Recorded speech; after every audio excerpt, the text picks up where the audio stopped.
கர்த்தருக்குள் பிரியமானவர்களே, மார்ச் 20 இன்றைய பனித்துளிகளின் தலைப்பானது பிசாசின் தந்திரங்கள். வசனம் உன்னத பாட்டு 2வது அதிகாரம் 15வது வசனம். திராட்சை தோட்டங்களை கெடுக்கிற குழிநரிகளையும் சிறுநரிகளையும் நமக்கு பிடியுங்கள். நம்முடைய திராட்சை தோட்டங்கள் பூவும் பிஞ்சுமா இருக்கிறதே. நம் வீடுகளில் எலி தொல்லை என்றால் பூனை வளர்க்கிறோம். கரப்பான் பூச்சி தொந்தரவு என்றால் பூச்சிக்கொல்லி மருந்து தெளிக்கிறோம். திராட்சை தோட்டத்தை கெடுக்கிற குழிநரிகளையும் சிறுநரிகளையும் பிடிக்க கண்ணி வைக்கிறார்கள். இன்று திருச்சபையை கெடுக்கும் பிசாசின் தந்திரங்களை எப்படி நாம் ஜெயிக்கிறோம்? நீங்கள் பிசாசின் தந்திரங்களோடு எதிர்த்து நிற்க திராணியுள்ளவர்களாகும்படி தேவனுடைய சர்வாயுத வர்க்கத்தையும் தரித்து கொள்ளுங்கள். ஞாயிறு ஆசரிப்போரில் ஏராளமானோருக்கு இப்போதுதான் 7ஆம் நாள் ஓய்வு நாள் மாற்றப்பட்ட வரலாறு புரிகிறது. ஏராளமான பூவும் பிஞ்சும் நிறைந்து திருச்சபையாகிய திராட்சை தோட்டம் உலகம் முழுவதும் வளர்ந்து வருகிறது. சபையை கெடுக்க சாத்தான் பலமுள்ள நரிதந்திரங்களை கையாடி விசுவாசிகளை தன் பக்கம் ஈர்க்கிறான். அவனுடைய சதிதான் என்ன?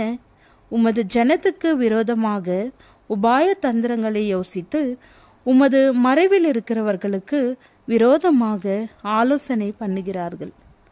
கொஞ்சம் குறைய உலக மக்கள் அனைவரும் ஞாயிறு ஆசரிப்பில் ஈடுபடுத்துகிறார்கள். ஆதி இஸ்ரவேலர் போல எல்லா ஆசீர்வாதங்களையும் ஆண்டவருடைய வழி நடத்துதலையும் அறிந்து அனுபவித்தவர்கள் ஆண்டவருக்கு விரோதமாய் முறுமுறுக்கிறார்கள். சிலர் தங்களால் சாதிக்க முடியாத காரியங்களை குறித்து கவலைப்படுகிறார்கள். ஆண்டவருக்கென்று தங்கள் நேரத்தை கொடுக்க முடியாமல் உலக கவலைகள் அவர்களை நெருக்குகிறது. சொற்களின் மிகுதியினால் பாவம் இல்லாமல் போகாது. தன் உதடுகளை அடக்குகிறவனோ புத்திமான். வீணான கிளவிகள் பேச்சை அப்புறப்படுத்த வேண்டாம். தேவனால் கொடுக்கப்பட்ட பெரிய ரட்சிப்பை குறித்த கவலை இல்லாமல் இருந்தால் தண்டனைக்கு எப்படி தப்புவோம்? சாக்கு போக்கு சொல்லி அசட்டையாய் ஜீவிக்க கூடாது.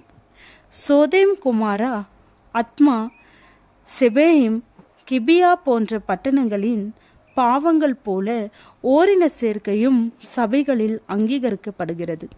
இவைகள் எல்லாம் சாத்தானின் குள்ளநரி தந்திரங்கள். தேவனுடைய சர்வாயுத வர்க்கத்தையும் எடுத்து கொள்ளுங்கள். சத்தியம் என்னும் கச்சையையும் நீதி என்னும் மார்க்கவசத்தையும் ஆயத்தம் என்னும் பாதரட்சையும் எல்லாவற்றிற்கும் மேலாக விசுவாசம் என்னும் கேடகத்தை பிடித்து கொண்டவர்களாயும் இரட்சண்யம் எனும் தலை சீராவையும் தேவ வசனமாகிய ஆவியின் பட்டயத்தையும் எடுத்து கொள்ளுங்கள். சகலவிதமான வேண்டுதலோடும் விண்ணப்பத்தோடும் மன உறுதியோடும் சகல பரிசுத்தவான்களுக்காகவும் பண்ணும் வேண்டுதலோடும் விழித்து கொண்டிருங்கள். ஜெபம். கர்த்தாவே, சாத்தானின் சதித்திட்டங்களில் நாங்கள் சிக்கிக்கொள்ளாதபடி காத்தருளும். ஆமென்.